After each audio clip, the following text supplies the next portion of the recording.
நேயர்கள் அனைவருக்கும் வணக்கம். வெண்முரசு நேர்கோலம் அத்தியாயம் 25. கரவு கானகம். விராடபுரிக்கு வடக்கே மலைச்சரிவில் கோதையை நோக்கி இறங்கும் தப்தை, ஊர்னை என்னும் இரு காட்டாறுகளுக்கு நடுவே இருந்த செழித்த சிறு காடு அரச குடிகளின் வேட்டைக்கும் களியாட்டுக்கும் என ஒதுக்கப்பட்டிருந்தது. அங்கு வேடர்களோ வேட்டையர்களோ நுழைவது தடுக்கப்பட்டிருந்தது. மாமன்னர் நளனின் ஆட்சி காலத்தில் இரு ஆறுகளிலிருந்தும் நூற்றுக்கணக்கான சிற்றோடைகளை வெட்டி ஒன்றுடன் ஒன்று பின்னி கலந்து உருவாக்கப்பட்ட அந்த ஈர நிலத்தில் மலர் மரங்களும் கனிமரங்களும் கொண்டு ஒரு அணிக்காடு அமைக்கப்பட்டது.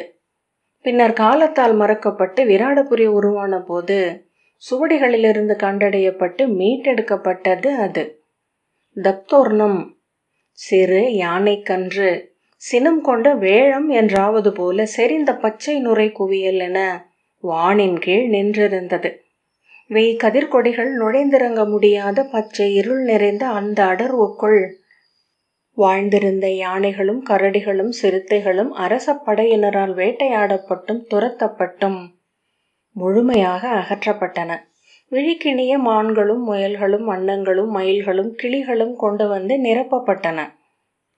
ஓடை கரைகளில் அரச குடியினர் தங்குவதற்குரிய கொடி மண்டபங்களும் கிளை விரித்த மரங்களின் கவர்களில் இரவு துயில்வதற்குரிய ஏறு மாடங்களும் அமைக்கப்பட்டன. அங்கு விண்ணுலாவிகளான கந்தர்வர்களும் தேவர்களும் வந்திறங்கி நிலவிலாடி நீர் விளையாடி இசை முழக்கி மலர்பொடி சூடி புலரி கதிர் எழுவதற்கு முன் மேழ்வதாக கவிஞர்கள் பாடினர். அங்கு நிகழ்ந்தவை என பல தெய்வ கதைகள் சூதர்களால் பாடப்பட்டன. பின்னர் அந்நகரின் இனிய கரவு என்னும் போல அந்த காடு மாறியது. அந்நகர் குறித்த அனைத்து கவிதை வரிகளிலும் அக்காடு தொற்றி வந்தது. அவ்வரிகளில் உணர்த்தப்பட்ட சொல்லா பொருளை விராட நாட்டு குடிகள் ஒவ்வொருவரும் இளமையிலேயே உணர்ந்திருந்தனர். தங்கள் ஆழத்து கனவுகளில் அவர்கள் அங்கே உலவினர். அங்கு அறிந்து திளைத்தவற்றை ஒருபோதும் அவர்கள் பகிர்ந்ததில்லை. அங்கு ஆற்றியவற்றை அவர்களின் நாக்கு அவர்களின் செவிகளுக்கு உரைப்பதில்லை என்றும், அங்கு அவர்களின் ஒரு விழி பார்த்ததை பெரிதொரு விழிக்கு காட்டுவதில்லை என்றும் சோதர்கள் பாடினர். விராடபுரியின் ஒவ்வொருவரும் உடல் முதிர்ந்து உளம்பற்றி உட்கரந்தவை அணுவெனச் சுருங்கி இறப்பு நோக்கி கிடக்கையில் ஓசையின்றி உலர்ந்த உதடுகள் அசைந்து சொல்லும் சொற்களில் ஒன்று அக்காட்டின் பெயர். அவர்கள் தெற்கு நோக்கி செல்கையில் பதைக்கும் உயரென பின்தொடர்ந்து செல்லும் எஞ்சிய விழைவுகள் அவர்கள் சிதையில் எரிந்து நீரென்றும் புகையென்றும் ஆகி புடவையில் கலந்த பின்னர் நீள் மூச்சுடன் திரும்பி அந்த பசுங்காட்டுக்கே சென்றன. அங்கு தாங்கள் வாழ்ந்து கண்டெடுத்து கறந்து வைத்த ஒவ்வொன்றையும் தேடி சென்று தொட்டு தொட்டு மீண்டன. எதையும் எடுத்து வெயிலுக்கும் காற்றுக்கும் காட்ட அப்போதும் அவை துணிவு கொள்ளவில்லை. அவை விரலறியாய் ஆழுக்குள் காத்திருக்கும் இசை என கறந்து அங்கிருந்தன. 41வது நாள் விண்ணிலிருந்து குளிர்காற்றுகள் என மூதாதையர் இறங்கி வந்து அவர்களை கைப்பற்றி மேலெடுத்தனர். மண்ணில் அவர்களின் கொடி வழியினர் வைத்த அன்னமும் நீரும் அவர்களை கீழிருந்து உந்தி மேலேற்றின. முதல் வானில் நின்று இறுதியாக நோக்கி விலகிச் செல்கையில் அக்காட்டையே அவர்கள் கூர்ந்தனர். அவ்விறுதி விளைவே மீண்டும் புவிப்பிறப்பென சொட்டி முளைக்க வைத்தது அவர்களை. தப்தோர்ணம் ஒருவராலும் பார்க்கப்படாமல் விராடபுரியின் உள்ளங்களை ஆட்சி செய்தது. சொல்லில் எழுந்தவை சொல்லை உண்டு வளர்ந்து சூழ்வதன் முடிவிலா மாயங்கள் தப்தோர்ணத்தை வரைந்தன. அக்காட்டின் எல்லைகளுக்கு வெளியே அதற்குள் நுழையும் 12 கை வழிகளின் தொடக்கத்திலும் விராட மன்னன் அமைத்த காவல் மேடைகளில் வில்லில் தொடுத்த அம்புகளுடன் வீரர்கள் நோக்கி இருந்தனர். பின்புலரின் வெள்ளி வெளிச்சத்தில் தொலைவில் பல்லக்குகளின் குவை முகடுகள் ஆயர் பெண்களின் பால்குட நிறை என ஒளியுடன் அசைவதைக் கண்ட காவலன் ஒருவன் எழுந்து விழிமேல் கை வைத்து கூர்ந்து நோக்கிய பின் தன் இடையிலிருந்த கொம்பை எடுத்து மும்முறை ஊதினான். அதற்கு மறுமொழியாக பல்லக்கு நிறையின் காவலர் தலைவன் ஊதிய கொம்பு இளவரசி உத்தரையும் சேடியரும் காணாடுவதற்கு வந்து கொண்டிருப்பதை அறிவித்தது. பிரிதொரு கொம்பூதி மறுமொழி அளித்த பின் இளவரசியின் வருகையை பிற காவல் மாடங்களுக்கு அறிவிக்கும் பொருட்டு நூலேணியில் தொற்றி காவல் மாடம் அமைந்திருந்த மரத்தின் 7வது கவருக்கு சென்று அங்கிருந்த சிறிய மரத்தட்டின் மீது நின்றபடி நேழ் கொம்பை வாயில் பொருத்தி அடிவயிற்றிலிருந்து காற்றெடுத்து 3 முறை பிளிரலோசை எழுப்பினான். அவ்வோசைக்கு எதிர்வினையாக அடுத்த காவல் மாடம் ஆம் ஆம் ஆம் என்றது. அச்செய்தி அனைத்து காவல் மாடங்களுக்கும் சென்று சேர்ந்தபோது எதுவும் நிகழா நாள் காவலில் ஒவ்வொரு புலரி இருளலும் பிரிதொன்றே என காலத்தை அளவிய காவலர்கள் முகம் மலர்ந்தனர். 8வது மாடத்தின் காவலர் தலைவன் நிகும்பன், இக்காட்டிற்குள் இதற்கு முன் இளவரசி வந்தது 7 ஆண்டுகளுக்கு முன்பு. அன்று அவருக்கு வயது 11. நாகம் ஒன்றை கண்டு அஞ்சி அன்று அவருக்கு வலிப்பு நோய் வந்தது. அதன் பின் இங்கு வந்ததே இல்லை என்றான். நாகமா என்றான் ஒருவன். நீரில் இறங்கி அலையில் ஆடிய வேர் அது என தெரிந்தபோது இளவரசியின் வலிப்பு உச்சம் கொண்டிருந்தது என்றான் நிகும்பன். மூத்த காவலனாகிய கிரணன், அன்று இந்த காட்டின் கந்தர்வர்களும் கிண்ணறர்களும் அவரை பார்த்திருக்க மாட்டார்கள். வண்ணத்து பூச்சிகளையும் பொன் வண்டுகளையும் மட்டுமே பார்த்துவிட்டு திரும்பி சென்றிருப்பர் என்றான். ஏன் என்று இளங்காவலன் முக்தன் கேட்டான். கிரணன் அவனை நோக்கி சிரித்து, மலர்களில் நீ இதழ்களை மட்டுமே பார்க்கிறாய். கந்தர்வர்களும் கிண்ணறர்களும் பெண்களில் பெண்மை அழகை மட்டுமே பார்க்கிறார்கள் என்றான். பிற காவலர்கள் சிரிக்க அவர்களை மாறி மாறி நோக்கிய பின் முக்தன், அதில் என்ன பிழை என்றான். பிழை ஏதுமில்லை என்றுதான் சொன்னேன் என்றான் முதியவன். மீண்டும் காவலர் சிரித்தனர். குடிகாரர்களுக்குள்ள விழிகளும் நரம்புகள் புடைத்த தளர்ந்த உடலும் கொண்டிருந்த சூதனாகிய சர்விதன், இளையோனை, பெண்களின் குழலுக்கு நீளத்தையும் ஒளியையும், விழிகளுக்கு மலர்வையும், உதடுகளுக்கு செம்முழுப்பையும் அளிப்பவர்கள் கந்தர்வர்கள். அவர்களின் உடலில் முலைகள் கனிந்தெழுவதும் இடைமெலிந்து ஒழிவதும் தொடை பெருத்து விரிவதும் அவர்களால்தான். அது பனைச்சாறு நிறைந்த கலத்தில் ஒரு கிண்ணம் பழைய கல்லை உரை குத்தி மூடி வைப்பது போல. கண்ணியருக்குள் நேற்று வரை வாழ்ந்த கண்ணியர் கொண்ட கனவுகளின் ஒரு கைப்பிடி ஊற்றப்படுகிறது. பின்பு சுவை துழாவும் நாக்குகளுடன் கிண்ணறரும் கந்தர்வர்களும் சூழ்ந்து நின்று காத்திருக்கிறார்கள். கண்ணியின் இனிமை நொதித்து வெறி திகழ் மூடியை திறந்து நுரை தெழுகிறது. அவ்வெண் புன்னகையைக் கண்டு அவர்கள் மகிழ்ச்சி குரல் எழுப்புகிறார்கள். அவர்கள் அவளில் பெய்து விளைய வைப்பவை அனைத்தும் அவர்கள் நுகர்வதற்குரியவைதான் என்றான். திரும்ப திரும்ப இக்கதைகளை கேட்டு சலித்திருக்கிறேன் என்றபடி முக்தன் எழுந்தான். கண்ணியர் கந்தர்வர்களால் புணரப்படுகிறார்கள் என்றால் ஆண்கள் எதற்கு என்றான். கிரணன் உறக்க நகைத்து, கந்தர்வர்களுக்கு உடல் ஏது? அவர்கள் காமம் கொண்ட ஆண் உடலில் புகுந்து பெண்களை அடைகிறார்கள் என்றான். ஆண்கள் பெண்களை அடைவதே இல்லையா என்றான் முக்தன். அடைவதுண்டு, மைந்தரை பெற்று வளர்ப்பதுண்டு. ஆணும் பெண்ணும் கொள்ளும் எளிய காமமே இங்கு நம்மை சூழ்ந்து மிகுதியும் நிகழ்கிறது. ஆண் உடலிலும் பெண் உடலிலும் கூடி தெய்வங்கள் அடையும் காமம் பிரிதொரு இடத்தில் பிரிதொரு முறையில் நிகழும் வேள்வி. அப்பெற்று கொள்ளும் மானுட உடல்கள் சிலவே. அதை பெற்ற பின் அக்கணமே அதிலிருந்து விலகி அதை சுடரென பேணி நிறைவடையும் தகைமை கொண்டவர் மிகச் சிலர். பிறர் அதை தங்கள் எளிய உடல்களில் மீண்டும் நிகழ்த்த எண்ணி முயன்று ஏமாற்றம் கொண்டு சினந்து மேலும் கீழிறங்கி விலங்குகளென்றாகி மாய்கிறார்கள் என்றான் சர்விதன். 10,000 சிப்பிகளில் ஒன்றில் மட்டும் முத்து விளைவது போல இறை நிகழ்ந்த காமம் தவம் நிறைந்த முனிவரின் சித்தத்திற்கு நிகரானது. வெறும் கதை. ஒருபோதும் நாம் நமது மெய்யான உவகைகளை அடைவதில்லை. இதோ 3 ஆண்டுகளாக இக்காவல் மாடத்துடன் நான் கட்டப்பட்டிருக்கிறேன். எனது தந்தை கோட்டையில் ஒரு காவல் மாடத்துடன் கட்டப்பட்டிருந்தார். அங்கு இல்லத்தில் நம் மகளிர் அடுமனைகளுடன் கட்டப்பட்டிருக்கின்றனர். கட்டுத்தரையில் சுற்றி சுற்றி வந்து சூழ்ந்திருக்கும் பெரும் கானகம் ஒன்றை கனவு காண்கிறோம். அப்பால் பெரிய வட்டமென தொடுவான் வேலி என்றான் முக்தன் கசப்புடன் துப்பியபடி. நமக்கு அனைத்தும் கனவுகளிலேயே அளிக்கப்பட்டுள்ளது. கனவுகளிலேயே நம் உச்சமும் நிகழ முடியும் என்று சூதர்கள் நம்மிடம் சொல்கிறார்கள் என்றான். குடிகாரச் சூதன் நகைத்து, அது மெய். ஆனால் அதனுடன் இணைத்து கொள்ள வேண்டியது 2. அரசர்களும் முனிவர்களும் கூட கட்டுத்தரையில் சுற்றி வருபவர்களே. மானுடராக பிறந்த அனைவருக்கும் அவர்கள் ஈட்டி எய்தி நிறைய வேண்டிய அனைத்தும் கனவுகளிலேயே உள்ளன என்றான். முக்தன் அவனை ஒரு கணம் பார்த்துவிட்டு சலிப்புடன் முகம் சுளித்தான். நீ விரும்பினால் அக்கனவுகளில் ஒரு மிடரை என்னிடமிருந்து அருந்தலாம். இது சூதர்களின் கனவு உரை குத்தப்பட்ட என் கடுங்கள் என்றான் சர்விதன். முக்தன் சினத்துடன் திரும்பி நூலேணியில் இறங்கி கீழே சென்றான். மிக இளையோன், ஏது மரியாதவன் என்றான் கிரணன். இளமை தனக்கு முடிவிலா வாய்ப்புகள் உள்ளது என்னும் மாயையால் வாழ்த்தப்பட்டிருக்கிறது என்றான் சர்விதன். முக்தன் கீழிறங்கி அந்த அணிக்காட்டின் தளிர்களையும் மலர்களையும் நோக்கியபடி நின்றான்.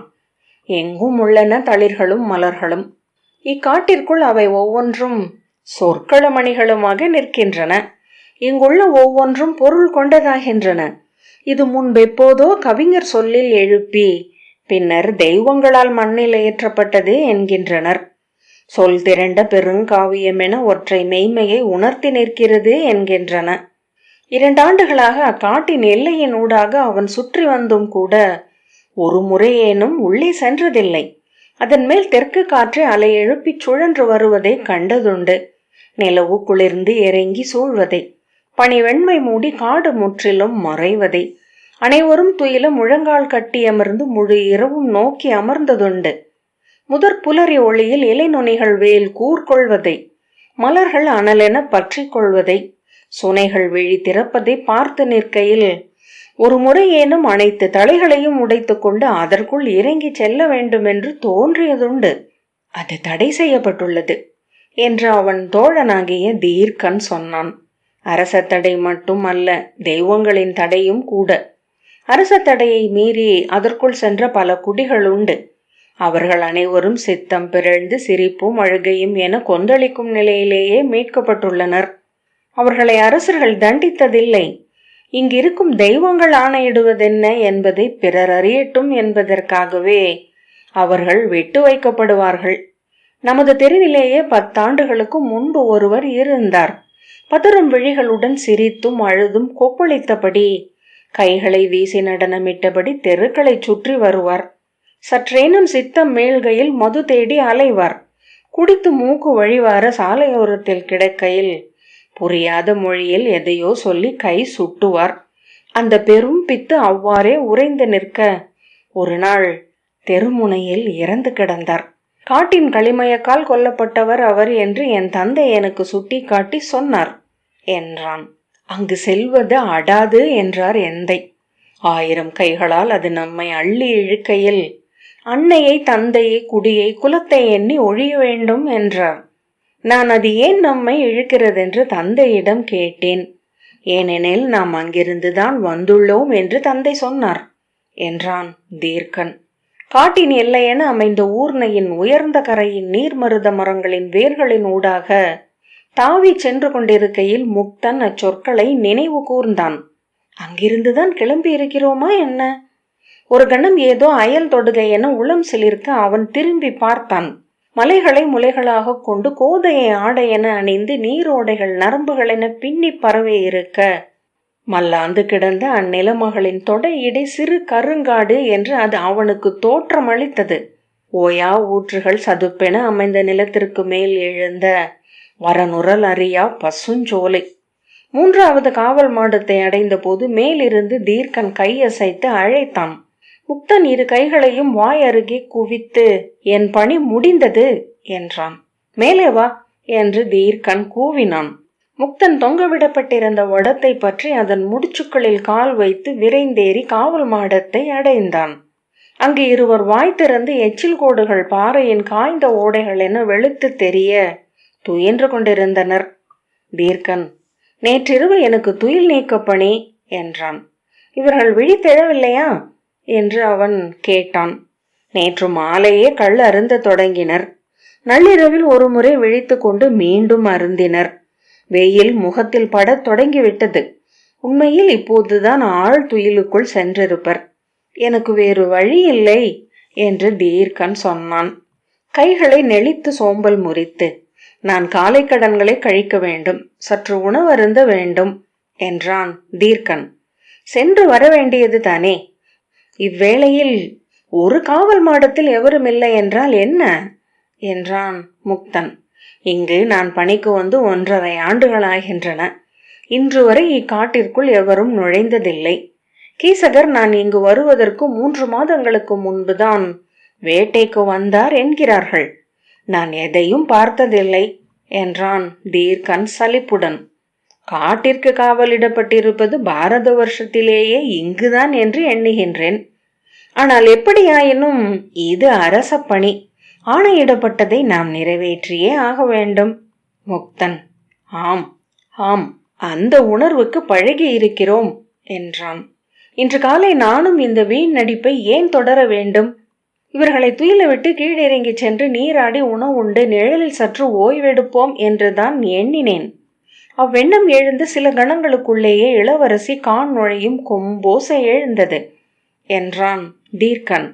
அதைத்தான் நானும் எண்ணிக்கொண்டேன். இத்தனை ஆண்டுகளுக்கு பின் இது என்ன ஒரு புதிய நிகழ்வு என்றான் முக்தன். இவர்கள் நிமித்திகர்களை நம்பியே வாழ்பவர்கள். இளவரசி இந்நாளில் இத்தனை பொழுது இந்த காட்டில் கழிப்பது நன்று என்று ஏதேனும் நிமித்திகன் சொல்லி இருக்கக்கூடும் என்றான் தீர்க்கன். முக்தன், இங்கு அவர்கள் என்ன செய்ய போகிறார்கள் என்றான். நீராடலாம், மலராடை புனைந்து விளையாடலாம். இங்கிருந்தே பார்த்தாயல்லவா எத்தனை அழகிய சுனைக்கரைகள், ஓடை மருங்குகள், மலர் சோலைகள். முக்தன், விந்தைதான். இத்தனை அழகிய இடம் பெரும்பாலும் எவராலும் பார்க்கப்படாமல் நிகழ்ந்து கொண்டிருக்கிறது. இங்கு மலரும் கோடிக்கணக்கான மலர்கள் எவ்விழிகளாலும் பார்க்கப்பட்டிருப்பதில்லை என்றான். தீர்க்கன் நகைத்து, மூடா, மண்ணில் விரியும் மலர்களில் மிக மிகச் சிலவே மானுடரால் பார்க்கப்படுகின்றன. அழகுணர்வுடன் விழிகளால் மலர்கள் பார்க்கப்படாமல் உதிர்வதை எண்ணி வருந்திய ஏதோ கவிஞன்தான் கந்தர்வர்களையும் கிண்ணறர்களையும் கற்பனை செய்தான். நலம் நோக்கப்படாத ஒரு மலர் கூட உதிர்வதில்லை என்று கவிதையாத்தான். முக்தன், நீ கீழே சென்று வா, நான் அமர்ந்திருக்கிறேன் என்றான். உன் சலிப்பை புலரியில் என்மேல் ஏற்றி விடுவாய். தீர்க்கன் நகைத்து, மீண்டும் ஒரு கொம்பில் எழக்கூடும் என்று எதிர்பார்த்திருக்கிறேன். ஏன் என்றான் முக்தன். இளவரசி உள்ளே சென்றிருக்கிறார். அங்கு கொடி மண்டபங்களும் தளிர்குடில்களும் ஏறு மாடங்களும் என்ன நிலையில் இருக்கின்றன என்று அறியோம். அவற்றை பேணுவதற்கு பணிக்கப்பட்டுள்ள ஏவலர்கள் 70 பேர். இங்கு நான் காவலுக்கு அமர்ந்த பின் ஒருவரை கூட பார்த்ததில்லை. பெரும்பாலும் உள்ளே சென்றதுமே சினங்கொண்டு கூச்சலிட போகிறார். குடில்களில் முயல்களும் மான்களும் இருக்கும். ஏறு மாடங்களில் மலைப்பாம்புகள் துயிலக்கூடும் என்றான். முக்தன் நகைத்தபடி, நன்று. அவர்கள் தேடி வருவது அங்கு அரண்மனையில் இல்லாத சிலவற்றைத்தானே. நீ சென்று வா என்றான். தீர்க்கன் எழுந்து கைகளை விரித்து மீண்டும் நன்றாக நெளிந்து, அமர்ந்திருக்கையில் நம் உடல் பிரிதொன்றாகிறது. அதனுள் நீர்கள் உறைந்து நார் போல் ஆகின்றன என்றான். பின்னர் கைகளை வீசி, புதையல் காக்கும் பாம்புகளைப் போல ஒரு பணி என்றான். முக்தன், அச்சொல்லையே இங்கு உரைக்கலாகாது. இளவரசி நாகப்பிழை கொண்டவர் என்கிறார்கள். இப்போது வந்துள்ள அமணக்கணியனும் அதையே சொல்லி இருக்கிறான் என்றான். சொல்லாத போது மேலும் ஆற்றல் பெறுவதே நாகம். அறிவாயா என்றான் தீர்க்கன். அது வேர்களில், விழுதுகளில், கொடிகளில், வாள்களில், ஊடைகளில் எல்லாம் தன்னை தோன்ற செய்யும் மாயம் கொண்டது. சிரித்து கொண்டே அவன் இறங்கி சென்ற பின்னர் கைகளை முழங்கால் மேல் வைத்து கால் மடித்தமர்ந்து முக்தன் காட்டை நோக்கி கொண்டிருந்தான். ஏன் காட்டை பார்க்க வேண்டும்? காவலனாக நான் பார்க்க வேண்டியது இதன் வெளிப்பக்கத்தை தான். இணையாக ஓடும் ஊர்னையின் அலைகளை. இதை கடந்து யானையோ கரடியோ வருகின்றனவா என்று. எதிரிப்படை வீரர்களின் படைக்கலன்களின் ஒளி எங்கேனும் திரும்புகின்றதா என்று. ஆனால் வந்த நாள் முதல் பெரும்பாலான தருணங்களில் காட்டை நோக்கியே திரும்பி இருக்கிறேன். எதுவோ என்னில் பிழையென உள்ளது. அவன் தொலைவில் இலை தழுப்புகளுக்கு நடுவே அசைவுகளை கண்டான். எழுந்து நின்று கூர்ந்து பார்த்தபோது அங்கு சுனையின் கரையில் தேர்கள் நின்றிருப்பது தெரிந்தது. உத்தரையும் அவள் சேடியரும் ஆற்றுக்கரையில் ஆடை மாற்றி இளைப்பாறிவிட்டு காவலர் தொடர காட்டுக்குள் சென்று மறைந்தனர். பொன்னிற பட்டாடைகள் அணிந்த அவர்களின் உருவங்கள் மிகச் சிறிய வண்டுகள் போல மின்னி ஊர்ந்து மறைந்தன. பின்னர் தேர்களை திருப்பி காட்டின் எல்லையை கடந்து ஆற்றின் கரையில் இருந்த மர நிழல்களில் அணைத்து நிறுத்தினர். புறவிகள் அவிழ்க்கப்பட்டு இளைப்பாறும் பொருட்டு விடப்பட்டன. தேரோட்டிகளும் ஏவலர்களும் ஆங்காங்கே நிழலில் அமர்ந்து ஓய்வு கொள்ள தொடங்கினர். காட்டிற்குள் அப்பெண்கள் மட்டும் தனியாக செல்கிறார்கள் என்று எண்ணிய போது அவனுள் சிறிய அமைதியின்மை உருவாகியது. கதைகள் சொல்லும் கந்தர்வர்களையும் கிண்ணறர்களையும் உள்ளூர தானும் நம்புகிறேனா என்று கேட்டுக்கொண்டான். கந்தர்வர்களை அல்ல என்று தானே சொல்லிக் கொண்டான். இக்காட்டில் லஞ்சுவதற்கென ஏதுமில்லை. நச்சு பாம்புகள் கூட பாம்புகளை தேடி தேடி அழித்திருக்கிறார்கள். பாம்பு கடக்க முடியாதபடி சுற்றிலும் நீர் வேலியிட்டிருக்கிறார்கள். மிஞ்சி பாம்பு வரும் என்றால் வேட்டையாட கீரிகளை வளர்த்து நிரப்பியிருக்கிறார்கள். தன் நிலை அழிவை விந்தையென உணர்ந்தபடி அவன் எழுந்தான். ஒரு முறை உடல் விரித்து சோம்பல் முறித்தான். எப்படியும் ஒரு பாம்பு எஞ்சிவிடும் என்று எங்கோ ஏதோ சூதர் பாடலில் கேட்ட வரி நினைவுக்கு வந்தது. எனது பெரிய தந்தை கருவூலத்தில் காவலராக இருந்தார். அவருக்கு மனமாகவில்லை. குடியில்லாமையால் எங்களுடன் தான் இருந்தார். ஒவ்வொரு நாளும் பெரிய தோல் மூட்டைகளில் பொன் நாணயங்கள் உள்ளே வந்து கொண்டும் வெளியே சென்று கொண்டும் இருக்கும். ஆண்டுக்கு 3 வெள்ளி நாணயங்களை ஊதியமாக பெற்று 40 ஆண்டு காலம் பணியாற்றி முதிர்ந்து இறந்தார் என்றான் தீர்க்கன். இந்த அணிக்காட்டின் காவலனாக நான் வந்தபோது பெரிய தந்தையைத்தான் எண்ணிக்கொண்டேன். முக்தன் புன்னகை செய்தான். அவர்கள் இருவரும் மட்டும் காவல் மாடத்தின் மேல் அமர்ந்திருந்தார்கள். உச்சி வெயில் எழுந்து அமைய இலை வாடும் மனம் காட்டின் மீதிருந்து வந்து கொண்டிருந்தது. பெரிய தந்தை இறப்பு மஞ்சத்தில் என்னிடம் தன் இறுதி விழைவை சொன்னார். ஒரு பொன் நாணயத்தையாவது கையில் வைத்து பார்க்க வேண்டும் என்று. நான் ஓடிச் சென்று என் தந்தையிடம் சொன்னேன். காவலர்களுக்கு ஏது பொன் நாணயம் என்றார் அவர். ஆனால் இறுதி விழைவு, அதை நிறைவேற்றுவது நம் கடமை என்றார் என் அன்னை. என் தாய்மாமன், நம் குல கோவிலில் வீற்றிருக்கும் மூதாதையர் காலடியில் பொன் நாணயங்கள் வைக்கப்பட்டுள்ளன. பூசகரிடம் சொல்லி ஒன்றை பெற்றுக்கொண்டு வந்து அவரிடம் அளிப்போம். அதை தொட்ட பின் இறக்கட்டும். தீட்டு கழித்து திரும்ப வைத்து விடுவோம் என்றார். நான் ஓடிச் சென்று ஆலயத்து பூசகரிடம் தாய்மாமன் சொன்னபடி கோரிக்கையை சொன்னேன். பொன் நாணயங்களை மூதாதையரின் காலடியிலிருந்து பெயர்த்தெடுக்க இயலாது என்று அவர் மறுத்துவிட்டார். நான் உண்மையில் அப்போதுதான் அவை பொன் நாணயங்கள் என்றே அறிந்தேன். கொன்றை மலர் இதழ் அளவுக்கு சிறிய மஞ்சள் நாணயங்கள் மூதாதையரின் 2 கால்களுக்கும் நடுவே களிமண் பீடத்தில் பதிக்கப்பட்டிருந்தன. அங்கிருந்த இருவரிடம் பெரிய தந்தையின் இறுதி விழைவு என்று சொன்னேன். அவர்களும் சினத்துடன் பொன் நாணயங்களை பெயர்த்தெடுப்பது மூதாதையரை சிறுமைப்படுத்துவது என்றார்கள். ஒருவர் சினமும் இளக்காரமுமாக, வேல் தாங்கி காவல் நின்ற மறவனுக்கு பொன் நாணயம் மேல் என்ன விழைவு? அடுத்த பிறவையில் வைசியனாக பிறக்க திட்டமிடுகிறானா என்ன என்றார். பிறர் வேண்டுமென்றே உரக்க நகைத்தனர். அழுதபடி நான் திரும்பி வந்தேன். எந்த இடம் சொன்னபோது, ஆம், நான் அதை எண்ணினேன் என்றார். என் தாய்மாமன் எப்போதும் ஒரு படி கடந்து சென்று எண்ணுபவர். ஒரு வெள்ளி நாணயம் கொடுங்கள் என்றார். வெள்ளி அரை நாணயம் ஒன்றை எடுத்து மஞ்சளை அம்மியில் உரசி அவ்விழுதை அதில் நன்கு பூசி 2 முறை துடைத்து அன்னையிடம் அளித்தார். விளக்கை சற்று தாழ்த்திவிட்டு, இதை பொன் நாணயம் என்று அவர் கையில் கொடு என்றார். என் அன்னை தயங்கினாள். கொடு, அன்றி ஏங்கி அவர் உயிர் துறக்கக்கூடும் என்றார் தாய்மாமன். அன்னை தயங்கிய காலடிகளுடன் சென்று பெரிய தந்தை அருகே மண்டியிட்டு, மூத்தவரே, தாங்கள் கோரிய பொன் நாணயம் என்றாள். இறுதி மயக்கத்திலும் அவர் உடல் 2 முறை விதிர்த்தது. வலது கால் எழுபட்டு துடித்தது. 2 கைகளையும் மலர வைத்து பல்லில்லாத வாயில் உதடுகள் படபடக்க, எங்கே என்றார். வலக்கையில் அந்த வெள்ளி நாணயத்தை வைத்தார் அன்னை. விழிகளை சரித்து 1 முறை அவர் அதை பார்த்தார். அந்த முகத்தில் விரிந்த புன்னகையை நான் ஒருபோதும் மறக்க மாட்டேன். ஆம் என்பது போல 2 முறை தலையசைத்த பின் விழிகளை மூடிக்கொண்டார். சிறகுதிர்ந்து விழுந்த வண்டுகள் போல 2 விழிகளும் அணைந்தன. அவரின் உடல் ஓய்ந்ததை நான் திகைத்தவன் போல நோக்கி நின்றேன். தந்தை பதறியபடி, அந்த வெள்ளி நாணயத்தை எடுத்துவிடு உடனடியாக என்றார். தாய்மாமன் ஏன் என்று கேட்க, இப்போது அவர் மானுடர் அல்ல, இப்போது அவருக்கு தெரியும் என்றார். திகைத்தவர் போல தாய்மாமன் காலடி வைத்து வெளியே சென்று நின்றார். அன்னை பெரிய தந்தையின் மூடிய விரல்களை பிரித்து அந்த நாணயத்தை எடுக்க முயன்றாள். இறுதி மூர்ச்சையில் அவர் தன் கைகளை முறுக்கி பற்றி இருந்தார். தாய்மாமன் அறைக்கு வெளியே நின்றபடி, சற்று போகட்டும், உடல் தளரட்டும், நரம்புகள் இன்னும் இறக்கவில்லை என்றார். இல்லை இல்லை, எடுத்துவிடு என்றார் தந்தை. அந்த தருணத்தின் அழுத்தத்தை தாழ முடியாமல் நான் பின்னால் நகர்ந்து சுவரோடு ஒண்டிக் கொண்டேன். முடியவில்லை, இறுக பற்றி இருக்கிறார் என்றாள் அன்னை. தந்தை முன்னால் சென்று குனிந்து அவ்விரல்களை பிடித்து ஒடிப்பது போல விரித்து நாணயத்தை எடுத்தார். அவர் கைகளில் மஞ்சள் படிந்திருந்தது. பொன் நாணயம் மீண்டும் வெள்ளி என்றாகிவிட்டிருந்தது. அதை எங்கேனும் வீசிவிடுங்கள் என்றாள் அன்னை. இல்லை, அது இங்கிருக்கலாகாது. இங்கிருந்தால் அவர் மீண்டும் இங்குதான் வருவார் என்று தந்தை சொன்னார். இதை நம் வடக்கு காட்டில் வீசிவிடலாம் என்று தாய்மாமன் சொன்னார்.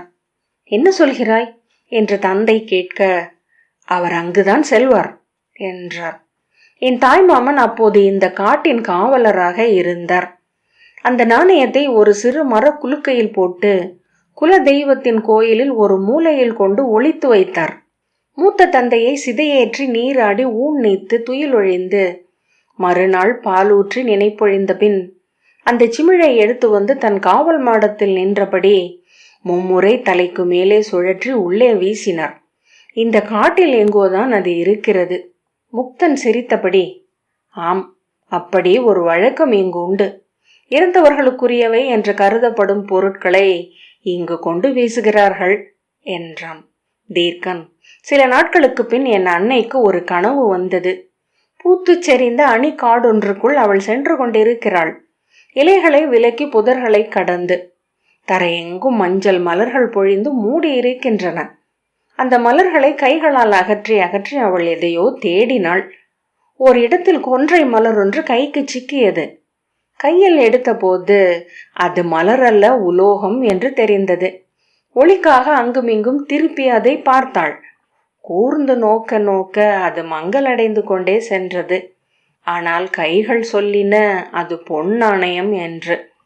விழித்து கொண்டதும் ஓடி வந்து தந்தையை உலுக்கி எழுப்பி அக்கனவை சொன்னாள். திண்ணையில் படுத்திருந்த தாய்மாமன் எழுந்து வந்து, ஆம், அது பொன்னாகிவிட்டது என்றார். அவர்கள் மூவரும் உறக்க நகைத்து பேசிக் கொண்டிருந்தனர்.